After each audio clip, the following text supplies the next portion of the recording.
guys, I want to quickly go over our new 4-3 defense to Tampa 2, what I'm going to be calling the Texas 2. I don't want to be calling Tampa 2. Bad enough this defense comes from Pittsburgh, but then it's got called the Tampa 2. I'm not going to deal with it. It's the Texas 2.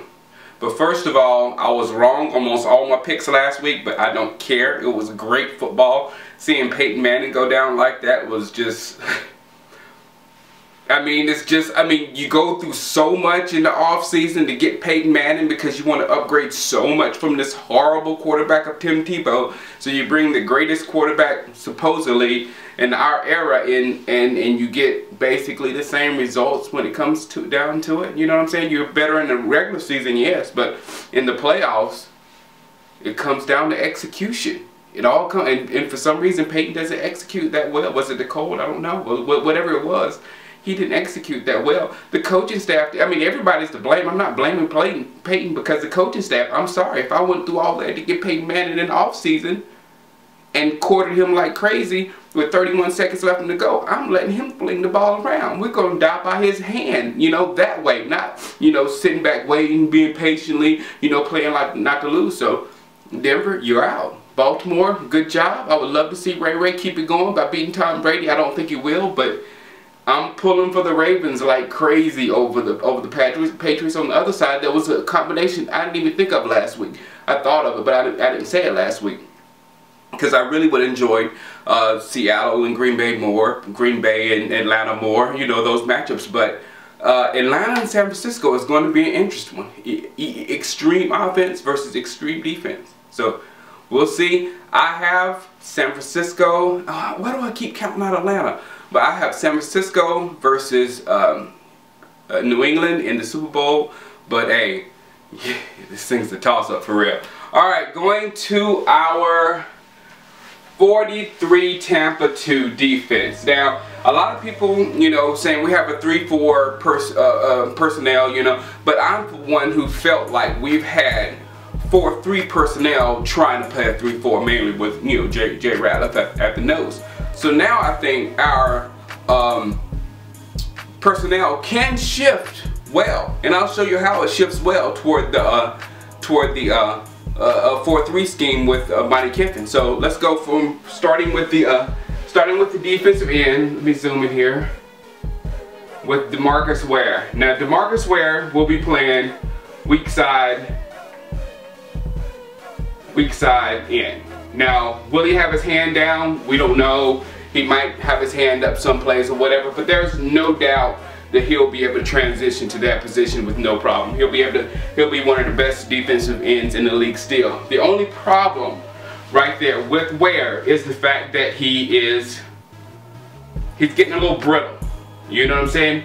He's not becoming very durable, and he's not playing the entire football games or large portions of the football games lately. So we would need a very capable backup.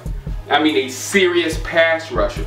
So when he's not in the game, we'll have another person in the game that can get some pressure on the quarterback from this position. So it's very important that we look in the draft to someone who can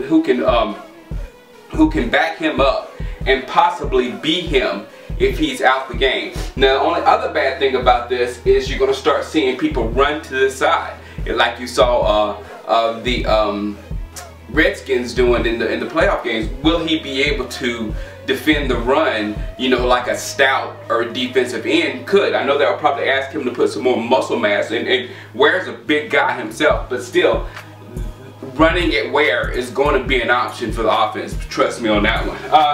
Beside him, we have Mr. Hatcher.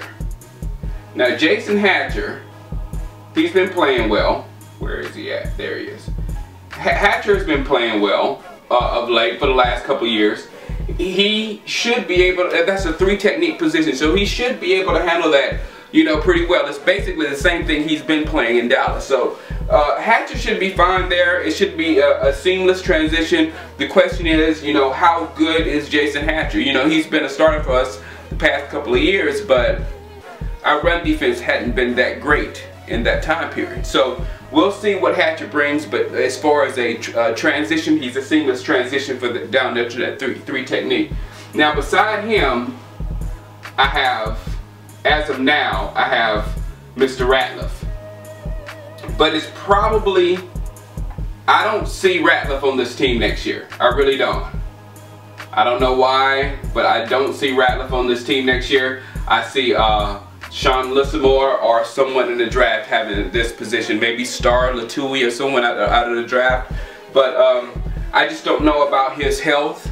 I don't know how much he's going to bring us if we do sign, restructure his contract and bring him back and put him out there. I don't know how long he can stay. I know he's a huge asset, and then also I don't know how the front office is going to react to him getting in Jerry Jones' face like that. I mean, personally, it wouldn't be a question at this point. He would be gone if he did that. I don't care who. If I'm as wrong as can be, you're just not going to show that type of disrespect to your owner. So we'll see what happens here at this position, but I think there's going to be a lot of changing going on there. Over here, also, I have Spencer here, but Spencer is not going to be there. Could Spencer play that position? I think so. Spencer's a little bit bigger than Ware. This is the strong side, so therefore this would have to be decided with the tight end, and most of the action would be coming over here. So Spencer is strong enough to take that, but this would probably be Tyrone Crawford. So this is the hopeful defensive line, but the probable defensive line will be Ware, Hatcher, Lissamore, and Crawford, and hopefully we'll get somebody at the draft, maybe to back Ware up, or maybe to be in this one technique nose tackle, the Warren Sapp type or whatever, and then right here at the defensive end with Anthony Spencer, the stronger of the two defensive ends. So that's our defensive line. Now going to the linebackers. Let's start on this far side, the weak side. There is your man Bruce Carter. The weak side is basically chasing cover. That's this guy. He'll be able to, being on the weak side, he'll be able to pursue down runs to the strong side, and he'll also be able to cover out in the flat any kind of passes or any kind of things going on like that. So this is a perfect position and a perfect slot for Bruce Carter. I'm sure he played it in high school, in college too. And that's another thing about it. The 4-3 is going to be normal to these guys because they've been playing it most of their life. It's the normal defense in football. So they'll transition well, you know, as far as knowing what to do. It's just actually getting the Tampa 2 and getting it to play at a high level is what we'll probably have to wait on for a piece. He's perfect for that position. The only downside with him is his health, and hopefully he can stay healthy.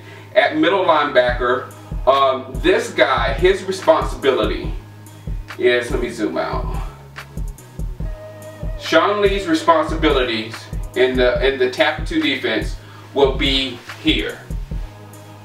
Will be all up here. He will be in charge of that seam and making sure the tight end doesn't get the seam on him for a touchdown or for a big play. And then Bruce Carter, as I was telling you, he owns all of this over here and all this over here as far as the passing game. And then when the ball runs this way, just like this, and this play is happening, Bruce Carter will he got flipped right there, but Bruce Carter will be able to come around and chase the play, or chase the play this way, or any avenue he finds to chase it, he'll be able to use his speed and do well. And the same thing with him, he will be able to use his instincts as far as being able to drop back and cover the pass. We've seen Sean Lee do that exceptionally well, and then we've also seen him being able to come in and just like he's doing on this play and plugging the holes in the defensive line that these guys leave. So Sean Lee, these two are perfect transitions to the 3-4. This guy, Alex Albright, he's the strong side linebacker. I don't think he's going to work there. I think we're going to have to replace someone there, maybe in free agency. Maybe it's going to have to be, I hope it's not Sims. Sims is better over here. But I don't know who's going to play that position right now, but I don't think it's going, at this point, I don't think it's going to be Albright. He's going to have a heck of a camp. Now what I feel like could happen, if I was there, I would have this guy, Mr. Sean Lee, playing that strong side linebacker. because I know this guy can tackle. I know this guy is as active as it gets, and he will hit holes here, and he will stop the running game, and he will be a huge asset on that. And then here, maybe we can get, what's his name, Teo from Notre Dame for the middle linebacker. Or there's another kid, I wrote his name down. He's from, I think, Georgia. Yeah, Alec Ogletree. He's from Georgia. He used to be a safety, but somebody that used to be a safety or something like that to take that position where it's more of a coverage thing. Now I know Ogletree's got some injury problems too. We got to stay away from that. Or he's got some off the field problems. We got to stay away from that. So we got a lot of things we got to stay away from. Plus we have to get people to fit perfect spots. Now this guy, he can play this position perfectly, but I think we would be better off getting someone here like Teo that would be more durable, because when we lose him, we lose a lot. You know, that will be more durable with the instincts of a middle linebacker in a 4-3 defense, and move ahead with that. But these two guys will play well at linebacker. No worries about that. Now, at corner, quickly, you have Carr and you have Cowboys. Now the corners in the cover two, I don't want to say they have to be physical, because they have to be a little more than physical. They have to basically funnel the action into the interior of the defense and not let they're like ends way out there on the corner. So the corners, they have to, you know, not only be not afraid to tackle, they have to want to really tackle. People like Rondé Barber and people like Antonio Winfield sorry, the tape stopped for some reason. I don't know why the video stopped. But Antonio Winfield from Minnesota, he's another person that fits that mold of a thuggish type corner that actually looks to get contact on a running back or someone who's coming out to the edge. So I feel like Carr has the physicality to do it. He has the physical mind to do it. I don't know how much of a willing tackler he is on that scale. I know he's very physical at the line with the receivers, and I know he's very physical making tackles in the back and in the secondary. So I see a seamless thing for Carr also. Claiborne, worried about just a tad, because he's got to stick his head in there. And then last but not least, and let me hurry up because I'm making this video a little too long. Last but not least, you have the safeties. I don't think either one are a real good fit for the Tampa 2, because neither one are good cover guys. Sensabaugh is a better cover guy than Church, and I have Church over here in like the typical free safety area, and I have Cincy in the typical strong safety area. But he's over here to support the non-tackling with Mokley, and he's over here to help out with coverage over here with Brandon Carr. So I think this is the best setup. But however, Church can't cover that well as far as I've seen so far. He's gonna have to show that he's gonna cover very well in training camp.